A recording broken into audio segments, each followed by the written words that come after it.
बिस्मिल्लाहिर्रहमानिर्रहीम। अस्सलाम वालेकुम। तनवीर अहमद स्पीक चैनल में आपकी खिदमत में एक और सब्जेक्ट के साथ हाजिर हैं और ये सब्जेक्ट भी BS इंग्लिश का है जिसमें हिस्ट्री ऑफ इंग्लिश लिटरेचर को डिस्कस किया जाएगा और ये कोर्स कोड है 9053। इससे पहले हम बहुत सारे इंग्लिश लिटरेचर से ही बहुत सारे कोर्स भी डिस्कस कर चुके हैं। आज हम ये 9053 का आगाज़ करने वाले हैं हिस्ट्री ऑफ लिटरेचर से।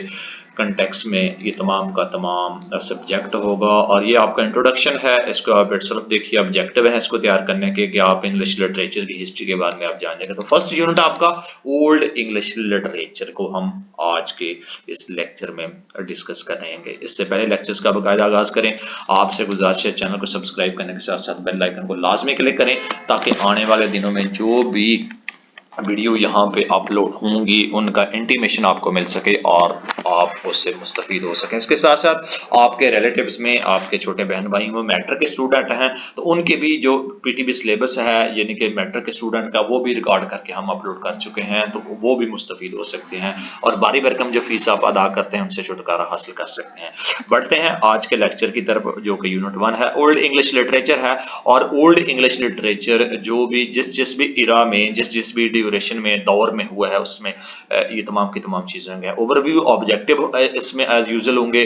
People of British Isles, language spoken in the British Isles, religious of the British people, Anglo Saxon old English literature से तलक इन तमाम चीज़ों को इस यूनिट में हम डिस्कस करने जा रहे हैं जो कि ओल्ड इंग्लिश का पहला जो है ना यूनिट है। तो ओवरव्यू, जो ब्रिटिश आइजल थे यानी कि जो बरतानिया के अंग्रेज थे उसमें डिफरेंट लोग शामिल थे, उसमें डिफरेंट पिक्ट्स एंड स्कॉट्स शामिल थी, सेल्टस शामिल थे। फाइनली जो जर्मेनिक जो कबाइलीज हैं वो भी माइग्रेट होके इस यूरोप के कंटिनेंटल एरिया में ग्रुप की शक्ल में पहुंच चुके थे जिनका जो लोकेशन जो है ना वो अटलांटिक ओशियन शमाल यानी कि north of the Atlantic ocean कहा जाता है।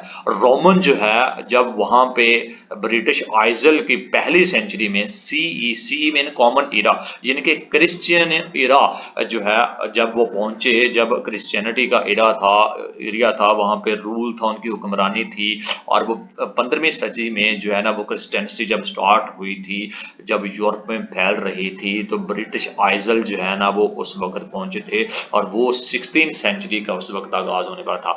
इंग्लिश लैंग्वेज का शुरू में जो इवॉल्वमेंट थी, जो इत्तका था यानी कि उसकी जो डेवलपमेंट थी ब्रिटिश आइजल की वजह से 15वीं सेंचुरी में क्रिश्चियनिटी की मदद से इसको डेवलप किया गया और इसको लोकल लैंग्वेज का दर्जा दिया गया।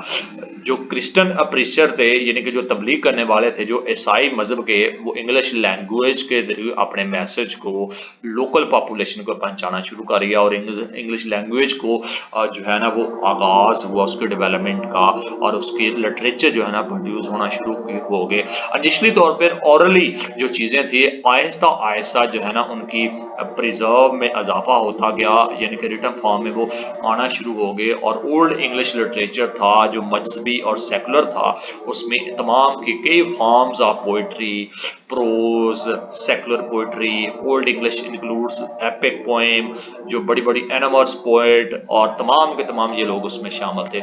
मजहबी नज़मों में जिसमें आपको वेद, आपका साइन वोलफ, आपका सेडिमन और मोस्टली जो वर्सिफाइड बाइबल से रिलेटेड जो कंटेंट था वो आपको मिलता है।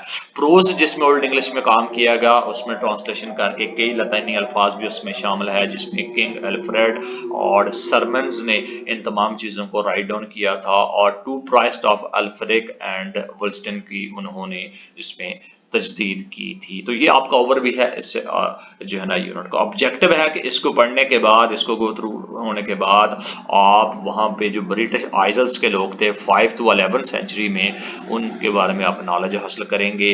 एवोल्यूशन ऑफ इंग्लिश लैंग्वेज की जो डेवलपमेंट हुई उसके बारे में आप नॉलेज हासिल करेंगे। जो ओल्ड इंग्लिश लैंग्वेज में शायर हजरात ने चीज़ें लिखी उसके बारे में जानेंगे। इसके जो करदार था पोइट्री का ओल्ड इंग्लिश में उसके बारे में आप जानेंगे। इसके अलावा जो ओल्ड इंग्लिश लैंग्वेज के मतलब प्रोज में जो रिटन की गई चीज़ें थी उसको तफसील के मुताबिक आप इन तमाम चीज़ों को जानेंगे। ये इसके ऑब्जेक्टिव हैं और इन तमाम चीज़ों को देखने के बाद ये आप इस काबिल होंगे। तो सबसे पहले the people of British isle, जो ब्रिटिश आइडल के यानी कि बरतानिया के जो आइजल के लोग थे वो इस ग्रुप की शक्ल में शामिल हुए इस धरती पर, जो कि northern part of the Atlantic ocean का शमाली हिस्सा कहलाता है एंड शमाल मगरब में कंटिनेंटल यूरोप भी कहलाता है। इनका जो कदीम बशिंदे थे ये इस इरा में इस ज़मीन पर जिसमें पिक्ट एंड स्कॉट की शक्ल में वो रहते थे, ताहम व्हेन द रोमन्स कन्क्वर्ड, जब ने उसको फतह किया रोमन ने ब्रिटिश आइजल इन 15 सीई यानी कि क्रिश्चियन इरा में, most of the indigenous inhabitants, ज़्यादातर जो बशिंदे थे वो were the Celts who came from the central Europe, वो सेल्ट में रहते थे जो कि सेंट्रल यूरोप से आए थे। द सेल्ट वर फार्मर्स, और जो सेल्ट थे वो किसान थे, एंड शेफर्ड और शेफर्ड थे, and lived peacefully in the for of Roman colony, और कॉलोनी रोमन कॉलोनियों में वो अपने पीसफुली तरीके से वो वहाँ पे रहते थे। In the beginning of the 15th century के आगाज में रोमन एम्पायर यानी कि जब डिक्लाइन का शिकार हुई and distinguished Celtic inhabitant of the British Isles, और उनमें जो इम्तियाज देखने को मिला सेल्टिक वहाँ पे जो बाशिंदे थे ब्रिटिश आइजल्स में, were abandoned and left unprotected against the attacks of the Picts and Scots of from the north, और वो उनमें अवांडेड होने लगे, अनप्रोटेक्शन महसूस करने लगे जब उन पे अटैक होने लगे of the Picts and Scots में, शमाल की तरफ से यानी कि नॉर्थ की तरफ से। Also the various Germanic tribes, और कई जो है ना जर्मन क्राइब और कंटिनेंटल जो यूरोप के लोग थे वहां पे had started invasion in the British Isles, और उन पे हमले ब्रिटिश आइजल पे हमले स्टार्ट हो गए। थ्री मेजर जर्मेनिक ट्राइब्स, जो तीन किस्म के में जो जर्मनी के कबाइल थे including Angles, Saxon and Jutes, successfully invaded different parts of the British Isles, और वो कामयाबी से उन पर हमले किए गए डिफरेंट ब्रिटिश आइजल्स के मुख्तलिफ पार्ट्स में आइजल्स के, एंड सेटल देयर, और वो वहाँ पे सेटल हो गए।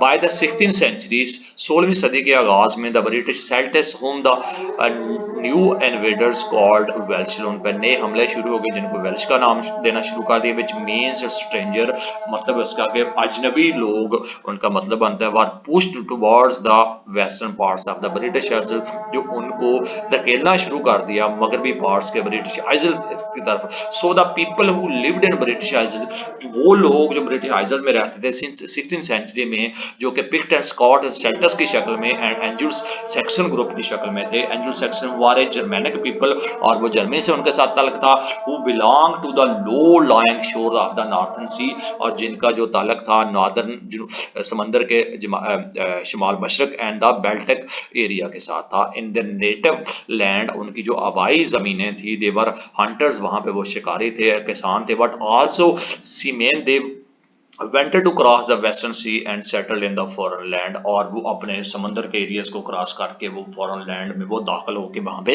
रहना शुरू कर दिया। तो ये ब्रिटिश आइजल के लोगों की छोटी सी कहानी है 15वीं और 16वीं सदी के अवाइल में। The language spoken in the British Aizawl की जो जुबानें थी उस वक्त वो क्या थी, स्टूडेंट्स वो देखते हैं। अबाउट 2000 ईयर्स एगो, 2000 साल पहले, sales tax living in the British Isle, जो कि ब्रिटिश आइजल में रहते थे, स्पोक गैलिक, वो गैलिक जुबान को बोलते थे, या वेल्सेट लैंग्वेज उस वक्त की जो जुबान थी वो बोलते हैं। ड्यूरिंग द रोमन ऑक्यूपेशन, जब रोमन का कब्जा हुआ ब्रिटिश आइजल पे, देयर इनहेबिटेंट्स, उनके जो बशिंदे थे, वर इंट्रोड्यूस टू लातीनी, उन्होंने लातीनी का आगाज किया, which was spoken in all over the Europe, जो कि पूरे यूरोप में बोली जाने लगी। When the Anglo Saxon arrived in British isle, जब एंग्लो सैक्सन ब्रिटिश आइजल में पहुंचे, they spoke a German language, और वो जर्मेनिक लैंग्वेज बोलते थे। English which was a Germanic language, और इंग्लिश उस वक्त जर्मेनिक लैंग्वेज में शामिल थी। Began to evolve since 450 CE, यानी कि क्रिश्चियन एरा में 450 से उनकी इर्तिका का आगाज होता है। It was initially spoken by the Anglo speckle, और वो इब्तदाई तौर पर एंग्लो सैक्सन पॉपुलेशन की, बट ग्रेजुअली आस्ता आस्ता वो पूरे जो है ना यूरोप में वो फैलती चली गई। और 600 ईयर में जब रोमन अल्फ़ाबेटिक उसमें शामिल हुए। The initially English language continue evolve, और वो 7th और 11th सदियों में उनकी इर्तिका का आगाज़ होता है, जो जिनको एंग्लो सैक्सन लैंग्वेज या ओल्ड इंग्लिश लैंग्वेज का नाम दिया जाता है। नंबर 3 पे the religious of the British people, बरतानिया के लोगों का मजहब कौन था? कई ग्रुप ऐसे थे वहां पे जो ब्रिटिश आइजल पर कब्जा ग्रुप थे 6th सेंचुरी में। उनका जो सेंटिवर हेटेंस और पेजेंट्स और वहाँ पे वो कब्जा जमाए हुए थे। दूसरे लफ्ज़ों में they were worship in the elements of the nature, यानी कि वो कुदरत के कुछ एलिमेंट्स की पूजा करते थे और उनको हेथन्स या पेगन्स कहा जाता था। और Christianity was first introduce the people of British, और बस क्रिश्चियनिटी उस वक्त ब्रिटिश आइजल्स में इसका आगाज़ हुआ है। और उस सेंचुरी में when S T. Patrick began preaching in Ireland, जब एस.टी. पैट्रिक ने इसकी तबलीग का आगाज़ किया आयरलैंड में, which lies in the west, और जो कि जिनका तल्लुक मगरब के साथ था। ताहम 597 क्रिश्चियन इरा में रोमन क्रिश्चियनिटी मिशनरीज वहाँ पे जब पहुंचा, अगेंस्टन के उसका नाम था, इन कैंट में वो पहुंचा, which is located in the south western part of the Britannia, जो बरतानिया के जनूब मगरब के एक हिस्से में वाक़ है। St. Augustine settled in the city of Canterbury, के वो शहर में वो सेटल हो गए, and with the help of his companion, अपने साथियों के हमला बिगन प्रीचिंग क्रिश्चियनिटी, और उन्होंने क्रिश्चियन की तबलीग का आगाज़ किया। Ethel the king of the Kent, जो बादशाह था कैंट का, अदल उसका नाम था, was the first noble British, वो एक पहला जो ब्रिटिश क्रिश्चियनिटी था जिसको नोट किया गया, और उसको लोगों ने उसकी नसीहत के मुताबिक जो उन्होंने कहा था उसको फॉलो करना शुरू कर दिया। चनाचे ये जो ब्रिटिश पीपल के मज़हब था उसका प्रोसेस था, उसको इंग्लिश लिटरेचर में भी उसकी राइटिंग का आगाज़ किया गया जो उस वक्त की इरा में मिलता है। सो इंग्लिश लैंग्वेज का आगाज़ भी क्रिश्चियनिटी के फैलाव के साथ साथ आइजल्स, ब्रिटिश आइजल्स में देखने को मिलता है, और उसको जो है ना ओल्ड इंग्लिश भी कहा जाता है। नेक्स्ट सेंचुरी में चंद ब्रिटिश जो लोग थे उन्होंने क्रिश्चियनिटी के मज़हब को अडॉप्ट किया, और इस तरह क्रिश्चियनिटी जो है ना वो आहिस्ता आहिस्ता अपनी प्रोडक्शन ऑफ लिटरेचर और ओल्ड इंग्लिश में कंट्रीब्यूशन का आगाज़ करती है। नंबर 4 पे एंग्लो सेक्शन यानी कि ओल्ड इंग्लिश लिटरेचर जो किस तरह हुआ। एंग्लो सेक्शन का जो ताल्लुक था वो जर्मैनिक लैंग्वेज के था आहिस्ता आहिस्ता उन्होंने इंग्लिश ओल्ड का आगाज़ किया, जो कि 2 ब्रॉड कैटेगरीज में, जिसको रिलीजियस और सेकुलर कहा जाता है।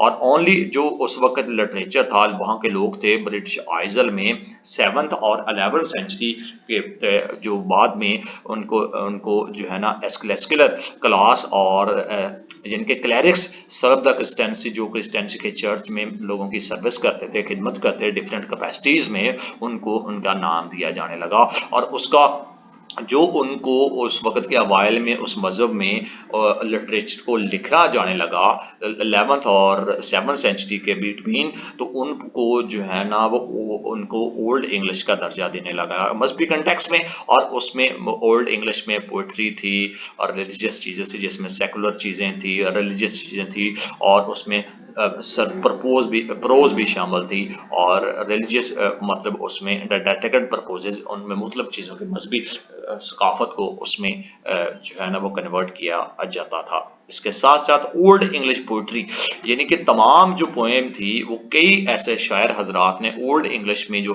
देखने को मिलती है वो आपको ओल्ड इंग्लिश पोइट्री कहलाती है, जिसमें रिपीटेशन शामिल है, जिसमें कंसोनेंट शामिल है, क्लस्टर्स शामिल हैं, इनिशियल सिलेबस शामिल है जो वर्डिंग के लिहाज से होते हैं। The surviving extract of secular poetry जो आपको ओल्ड इंग्लिश में कंपोज मिलती है, all synonyms and unknown poetry के जो कंपोज आपको मिलती है। और ये जो सेकुलर पोएम्स थी इसमें हीरोइक पोइट्री शामिल थी, एलिगिक लव पोएम्स शामिल थे। हीरोइक पोइट्री जिसमें नैरेटिव की आपका जो वर्स था किया जाता, स्टोरी के मतलब उसमें वेरियस के मतलब जाता था, रूलर्स के मतलब बताया जाता था, और फॉर्मल जो उसकी टोन थी उसमें ड्रामेटिक स्टाइल को अडॉप्ट किया जाता था, जो कि तमाम की तमाम एडवेंचर्स, फिक्शंस, करैक्टर को उसमें वेलफ की शक्ल में, हीरो की एपिक पोएम की शक्ल में आपको ओल्ड इंग्लिश पोइट्री में देखने को मिलता है। तो आगे आगे बढ़ते हैं। तो हीरोइक पोएम या वेलफ क्या होता था, आइए देखते हैं। The most of the well known heroic poem, जो कि ओल्ड इंग्लिश के साथ जिनका तलक था, एन एपिक कॉल्ड वेलफ, और उनको वेलफ कहा जाता था। जो मेन स्क्रिप्ट पोएम का जो होता था, जिसको वेलफ कहा जाता था, रिटन शायद उसमें जो है ना 800 से 1000 क्रिस्टन ईना के लफ्जों के दरमियान लिखा जाता था, जिनको सेंट्रल करेक्टर का नाम दिया गया। और जो पोएम होती थी वेलफ, जो उसमें कंटेन्स होते थे, 3000 लाइन्स उसमें शामिल होती थी, और दो दो पार्ट्स में उसको लिखा जाता था। तो उसमें वेलफ का जो करेक्टर था, अपीयर होता था एक young man and brave warrior के, यानी कि बहादुर जंगजू के मतलब सेकंड पार्ट होता उसमें होता था। उसमें एक पुराना और बादशाह का जिक्र भी होता था। Two parts of the poem is set apart of the means of the, उसमें मुख्तलिफ किस्म के जो 50 ईयर्स के मतलब चीज़ें थी, उसमें उसकी हिस्ट्री उसमें डिस्कस की जाती थी। ताहम उसका जो करदार होता था स्टोरी में, जो कि वेलफ के साथ उनका तल्लुक होता था, ब्रिटिश आइल्स के साथ जा मिलता था। और इस किस्म की जो कॉन्टिनेंटल यूरोप में आपको वेलफ की शक्ल में पोएम्स जो है ना देखने को मिलती है। क्लाइमेट चेंज मिलती है, वहाँ का इर्द गिर्द का माहौल आपको जर्मैनिक कबाइलों के अंदाज में नेटिव लैंड के कंटिनेंट ऑफ यूरोप को देखने को मिलता है। ये हीरोइक पोएम या इनको वेलफ का नाम दिया जाता है। फर्स्ट पार्ट जो उस पोएम में जो जिसमें सेंट्रल किरदार होता है वेलफ का, उसमें आपका जर्मैनिक जो कबायली लोग थे जो उसमें रहते थे, और जनूबी जो पार्ट्स में लोग वहाँ पे रहते थे। प्रेजेंट डे उस वक्त जो स्वीडन से विजिटर आते थे, किंग हॉदर के लोग थे, डरमैनिक उसमें शामिल था। और किंग जो हार था जो उसमें एक्सट्रीमली उसमें उस वक्त के अवाइल में वरीड बिकॉज शी हैज हेरोटेक और कंसिस्टेंटली अटैक्ड बाय आपका उसमें मॉन्स्टर की तरफ से हमला होता था, और उसको ग्रेंडल का नाम दिया जाता था, यानी कि शैतानों का हमला होता था उस पर। तो इस किस्म की स्टोरी उसमें शामिल थी। Beowulf arrives at Heorot and successfully kills his rival Grendel, और वेलफ जो है ना पहुंचता है हेरोटेक और कामयाबी से राइवल ग्रेंडल को मारता है। किंग हॉटर के बारे में उसमें खुशखबरी और सेलिब्रेट करता है। Victory of Beowulf at Heorot arranging a feast and giving several gift to Beowulf, और मुख्तलिफ किस्म की जो है ना गिफ्ट देता है वेलफ को। और जो ग्रेंडल मदर होती है, उसमें उसका जो she monster who comes to the take revenge, उससे वो बदला लेने जाते हैं अपने, मतलब उसका बेटा आगे निकलते हैं। फाइनल एंड फ्यूरियस उसमें जो स्टोरी होती है अचानक। तो ये सारी की सारी आपका पहला जो पार्ट है, सेकंड पार्ट है, ये उस वेलफ के स्टोरी थी जो आपकी ओल्ड इंग्लिश में देखने को मिलती है। आप इसको मजीद डिटेल के साथ पढ़ सकते हैं। और ये सारे के सारा वेलफ से जिसमें इंडिकेट किया जाता है, एंग्लो सेक्शन के जो बशिंदे भी उसमें शामिल होते हैं, उनका जो कदीम जो रवायात हैं वो शामिल होता है, जिसमें Persian, Roman, old English literature, Anglo literature को उसमें शामिल किया जाता है। तो मकसद यहाँ पे स्टोरी आपको डिटेल में बताई जाएगी, तो एक लंबी कहानी आपको चल जाएगी। तो आपको ये बताना मकसद है कि उस वक्त का लिटरेचर जो आपको पैदा हुआ, तो इस किस्म की कहानी उसमें शामिल थी। शॉर्ट हीरोइक पोएम्स जो है ना वो किस तरह हमारे वजूद में आई। ओल्ड इंग्लिश जिसमें शॉर्ट हीरोइक पोएम शामिल था, उसमें आपको कंप्लेंट भी देखने को मिलती है, which related to words and drawing. और स्पीकर जो है उसमें पोएम्स में जो मेन स्ट्रेच होता है, वर पोएट्स जो अपनी जो शायरी को बयान कर रहा होता है आपका एज ए सिंगर्स। और उसमें जो पोएम्स कंपोज की जाती हैं, उसमें ट्राइबल के चीफ्स, उनके साथियों और उनकी जो कहानियाँ, उनकी ऑडियंस है, उसके अकॉर्डिंगली उसके जज्बात और एहसास उनके साथ प्रो दिया जाता है, उस वक्त की अक्कासी किया जाता है। जो स्पीकर होता है पहले पोएम जो बोलता है उसको विरसित का नाम दिया जाता है। और इसके साथ साथ जो उसकी साथ कई साथी जो सफ़र करके आए थे जर्मन पार्ट्स के, जर्मेनियन जो कहलाते थे, वो 143 लाइन्स पर वो नज़म जो स्पीकर जो है ना वो मुश्तमिल होती थी, और इसको रिकॉर्ड किया जाता था। तो इस तरह वो जो है ना इसके अवाइल में जो पोएम्स है वो हमारे वजूद में आती है। इस तरह जो सेकंड पार्ट है इस पोएम का, उसमें आपका जो स्पीकर है वो आप उसमें लॉर्ड की तारीफ वगैरह फेवर ऑफ लॉर्ड में देखते हैं। इसमें भी तकरीबन 43 लाइन्स होती हैं। इस किस्म की जो नज़म है वो इसको 5 पार्ट्स में तकसीम किया जाता था, और उसमें जो फिजिकल, मेंटल एंड स्पिरिचुअल चीज़ें थी वो इसमें शामिल होती थी। स्पीकर जो है ना वो उन तमाम चीज़ों को प्लेजरली और कंट्रास्ट कर के उसको प्रेजेंट करता था। तो ये इसका वाइल ओल्ड इंग्लिश लिटरेचर से भी मिलता है। बैटल जो पोइम है यानी कि लड़ाई की जो नज़में हैं जिसमें हीरोइक पोइम्स शामिल थे, ओल्ड इंग्लिश उसमें नज़में शामिल होती थी जिसमें जो लड़ाइयों से मतलब 10th सेंचुरी के जो इर्द गिर्द के अवाइल में जिसमें एंग्लो सेक्शन भी शामिल है, ऑफिशियल डॉक्यूमेंट उनमें रिकॉर्डिंग आपको देखने को मिलती है, इम्पोर्टेंट हिस्टोरिकल चीज़ें उसमें देखने को मिलती है 1937 के अवाइल्स में जिसमें स्कॉट्स, पिक्ट्स, सेल्टर्स और विकिंग्स के क्रिश्चियन एरा के बशिंदे शामिल है। जितनी भी लड़ाइयाँ होती वो बैटल पॉइंट्स में आपको इसके एरा में 1991 यानी कि 5 सेंचुरी से 11 सेंचुरी के बीच में जितनी भी बैटल आपको देखेंगे और ये 73 लाइन्स पर मुश्तमिल होती थी। ये बैटल पॉइंट्स जो है ना वो आपको देखने को मिलती है और उस वक्त के जो अवाइल में जो चीज़ें रूनुमा हुई होती उनका नक्शा कैप्चर किया गया था उनकी बैटल पॉइंट्स में। तो ये आपको देखने को मिलती है ओल्ड इंग्लिश लिटरेचर से। जितने भी इनहैबिटेंट्स उस वक्त आए थे वो आए थे। लाइव पोइट्री जो होती थी 5वीं और 11वीं सेंचुरी के दरमियान यानी कि मोहब्बत और रोमांस से रिलेटेड डेविड डचेस ने उसको बड़े अच्छे तरीके से अपने ड्रामेटिक अंदाज में जो कि ह्यूमन बीइंग उस वक्त बोलते थे मोहब्बत और प्यार के लफ्ज़ उसको जो है ना पेश किया हुआ है। और the husband is message a piece of wood speaks और वहाँ पे एक हस्बैंड का मैसेज दिखाया जाता है, स्टोरी बताई जाती है, उसका ओरिजिन जंगलों में आपको दिखाया देखने को मिलता है। लव की पोइट्री के जंगलों में किस तरह वो अपने हस्बैंड जो है ना अपनी महबूबा को किस तरह मैसेज देता है उसमें इंडिकेट किया जाता है। सेकंड जो उसकी पोइम है वाइफ की कंप्लेंट के तौर पर देखने को मिलती है यानी कि डेविड डचेस की और उसमें मुख्तलिफ किस्म की अपने जो एहसास जज्बात उनका आइसोलेशन के वारो वो देखने को आपको इसमें मिलता है। इसके अलावा जो सी फेयर जो पोइम है वो उसमें 124 लाइंस आपको देखने को मिलती है आपकी इस पे। तो ये आपकी लव पोएट्री से उस वक्त के इरा में आपको डेविड डचेस की तमाम की तमाम चीज़ें शामिल है। इसी तरह जो आपकी रोइन रिफ्लेक्ट जिसमें गम, ज्यादती, तबाही, बर्बादी की पोइम है वो 48 लाइनों पर मुश्तमिल होती थी। तो वो भी आपकी इससे एक हिस्सा देखने को मिलता है लव पोइट्री में जिसमें गम, शिद्दत, आपको तकलीफें, मुसीबतें जो आप बर्दाश्त करते हैं ओल्ड इंग्लिश के साथ इनका रिफ्लेक्शन मिलता है। और उस वक्त का ट्राइबल आपकी society feudals between master and servant यानी कि मालिक और जो नौकर है उसके दरमियान लॉर्ड एंड मिलिट्री चीफ और वेरियस जंगजू तमाम की तमाम चीज़ें आपको देखने को मिलती है। रिलीजियस पोइट्री यानी कि ओल्ड इंग्लिश के एरा में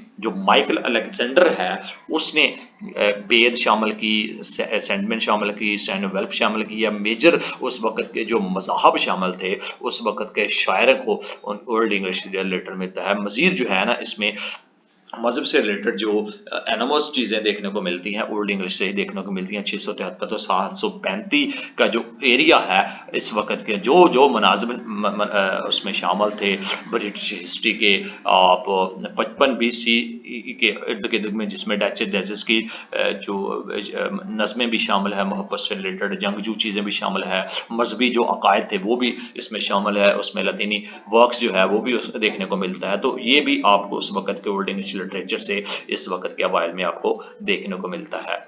तो ये आपकी जो है ना इस ओल्ड इंग्लिश के लिटरेचर में चीज़ें हैं। इसके साथ साथ आप देखेंगे कि मज़ीद जो इसमें जो क्रिश्चियनिटी मज़हब से रिलेटेड जो चीज़ें थी जिसमें आपका एहसास और जज्बात वो किस तरह उस वक्त के अवाइल में आपकी पोइम में कंपोज चीज़ें जिसको सेंट वेल्फ का नाम दिया जाता है और उनको कंटेन किया जाता है एडवेंचर्स के डिफरेंट अपोस्टल्स में जिसको क्रिस्ट कहा का नाम कहता है। वेरियस लैंड्स उसमें शामिल हैं जो क्रिश्चियन से लेटर लेके जाते हैं और इसमें विजिबल जो चीज़ें हैं साइन ऑफ आपका मेच्योरिटी है, रिलीजियस पोइट्री है, ओल्ड इंग्लिश इसके साथ ताल्लुक आपको देखने को मिलता है। और ताहम जो है ना इसमें हारिजन जो आपका मजहबी पोइट्री देखने को मिलती है वो आपको इसके साथ बाइबल या उसमें आपकी कंसिस्टेंसी इसके साथ रिलेट करती है। मेच्योरिटी जो क्राफ्ट की गई है इसमें इस कंटेंट को एक्सप्लेन करने के लिए रिलीजियस पोइट्री शामिल है कंपोज की गई डिफरेंट शायर हजरात ने ओल्ड इंग्लिश के साथ उनका डायरेक्ट विजुअल आपका तल्क निकलता है और उसको जो है ना the dream of the road का नाम भी दिया गया उस वक्त की उस पोइट्री को। और ये जो ड्रीम ऑफ द रोड थी, इसमें इंटरेस्टिंग किस्म की नज़में शामिल थी, जिसमें एग्जिबिट ओल्ड इंग्लिश के पोइटिक हजरात में अपनी जो प्रैक्टिस शामिल की गई है, उसका ऑब्जेक्ट था बोलने का। उसने जो उस वक्त के अवाइल में अर्लियर सीन देखा, लव से मतलब देखा, हस्बैंड से देखा, वाइफ के मतलब देखा, बैटल के मतलब देखा, रिलीजियस पॉइंट ऑफ व्यू से देखा, तमाम की तमाम चीज़ें उसमें आपको देखने को मिलती है। इसके साथ साथ ओल्ड इंग्लिश जो प्रोज है, यानी कि नज़मों और उनकी शायरी से अलावा जो प्रोज थी, जो कहानियाँ थी, एंग्लो सेक्शन जब वहां तक पहुंचे थे और ब्रिटिश आइजल में सेटल हुए थे, और वहां पे जो पढ़े लिखे जो लोग थे, उन्होंने अपने लिटरेचर को जुबानी जो है ना बोलना शुरू किया।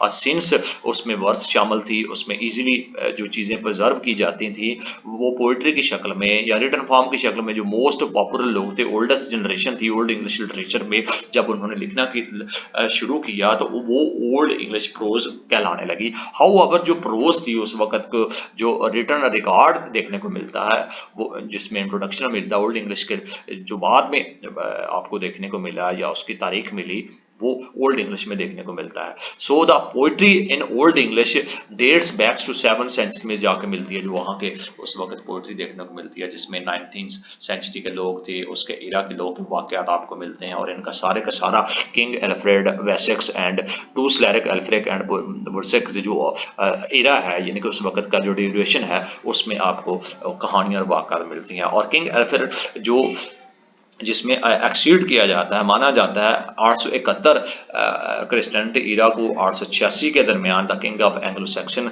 जब उसका शुरू के सालों में जो रीजन अल्फ्रेड कामयाबी से उसको किंगडम को प्रोटेक्ट किया था, उस वक्त की हिस्ट्री आपकी इसकी शायरी में और इसकी प्रोज में, उनकी कहानियों में देखने को मिलती है, जिसमें जो इसके पहलू में जो चीज़ें थी, उसमें सोल्जर अल्फ्रेड भी शामिल था, मर्सीफुल एटीट्यूड, लर्निंग का एटीट्यूड उसमें शामिल आपको देखने को मिलता है।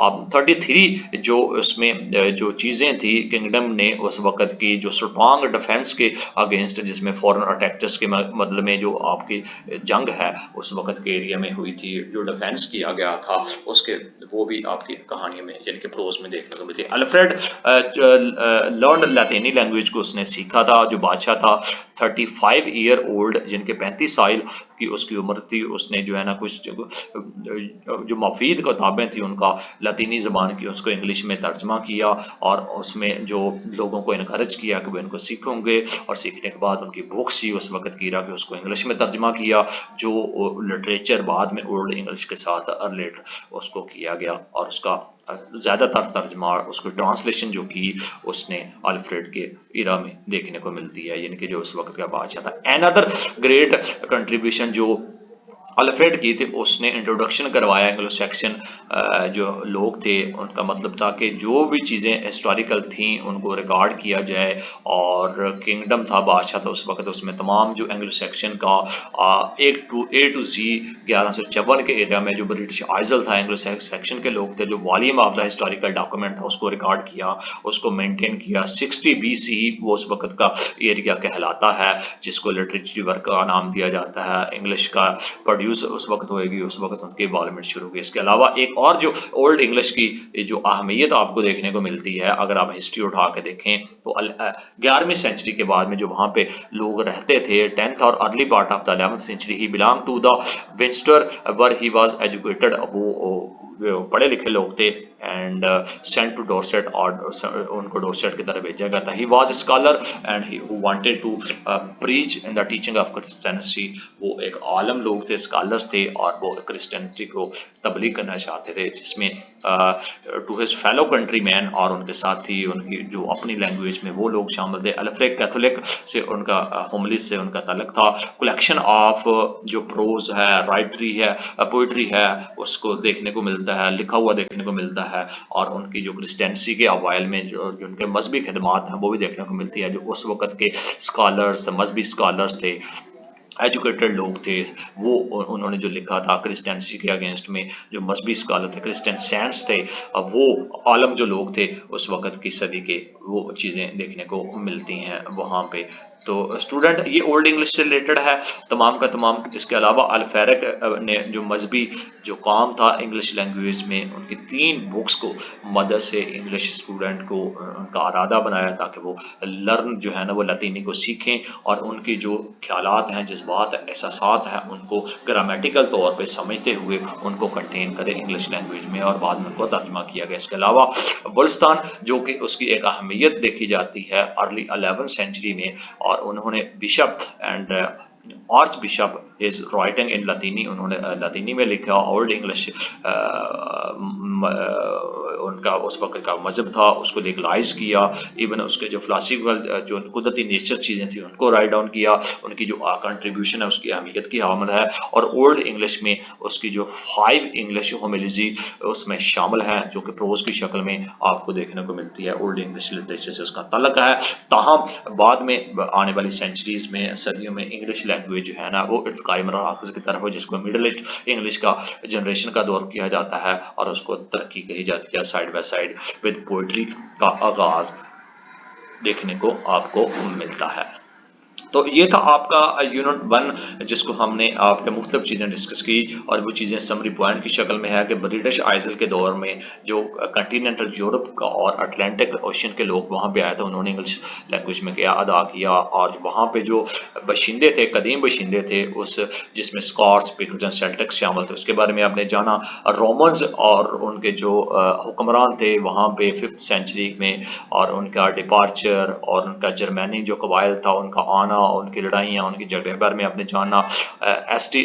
अगस्टन जो है कि रोमन मिशनरी था वो कैसे बरतानिया में दाखिल हुआ 6th सेंचुरी में, उसके बारे में आपने जाना। इंग्लिश लैंग्वेज का जो 5th सेंचुरी की चीज़ें इसमें शामिल है और एंग्लो सेक्शन का ओल्ड इंग्लिश लैंग्वेज से मतलब उसके बारे में आपने जाना। इंग्लिश लिटरेचर किस तरह प्रोड्यूस हुआ डिफरेंट एरा में वो आपने जाना। और ऑल सेकुलर पोइट्री जो इंग्लिश लैंग्वेज के एनोनिम्स जो चीज़ें उसके साथ वैरायटी ऑफ वर्ड्स शामिल है वो चीज़ें जो हमने वेलफ किस तरह कंपोज किया गया ओल्ड इंग्लिश में उसको देखा गया। Religious poetry, old English language जो बाइबल कंटेंट और ये तमाम की तमाम प्रोज और ओल्ड इंग्लिश ये तमाम की तमाम चीज़ें हमने इसमें डिस्कस की। ये था आपका समरी पॉइंट। तो डियर स्टूडेंट 9053 के कोर्स का ये यूनिट 1 है जो ओल्ड इंग्लिश लिटरेचर को हमने डिस्कस। ये क्वेश्चंस हैं कुछ, इनको आप पढ़ के अपने नॉलेज को एनहेंस कर सकते हैं और इसके अकॉर्डिंगली आप पढ़ेंगे तो आपको मजीद इसकी जो चीज़ें हैं आपको वर्थ देखने को मिलती है। जैसे जस्टिस रीडिंग है और ये किताबें पढ़ के भी आप जो है ना हिस्ट्री ऑफ इंग्लिश लिटरेचर के मतलब आप मजीद नॉलेज और उसमें ग्रिप हासिल कर सकते हैं। तो डियर स्टूडेंट 9053 कोर्स कोड का ये था पहला यूनिट। यूनिट 2 के साथ फिर हाजिर होंगे जिसमें जो है ना मिडिल इंग्लिश लिटरेचर को डिस्कस किया जाएगा। हमें दीजिएगा इजाज़त। इसके साथ साथ अल्लामा इकबाल यूनिवर्सिटी के स्टूडेंट तो एक दूसरे को शेयर करें, जित आप लाइक करेंगे तो वो यूट्यूब जो है ना इसको रिकमेंड कर देगी किसी और स्टूडेंट की तरफ रिलेटेड की, तो मुझे मेरे लिए भी फ़ायदा होगा। अपने इर्द गिर्द के माहौल में 9th और 10th के स्टूडेंट हैं वो भी lecture free of cost upload किए गए हैं और वो भी अपने इर्द गिर्द के माहौल में लोगों को इसके बारे में गाइड करें ताकि वो लोग भी फ़ायदा उठाएं। हमें दीजिएगा इजाज़त हमारी तरफ से। अल्लाह हाफिज़।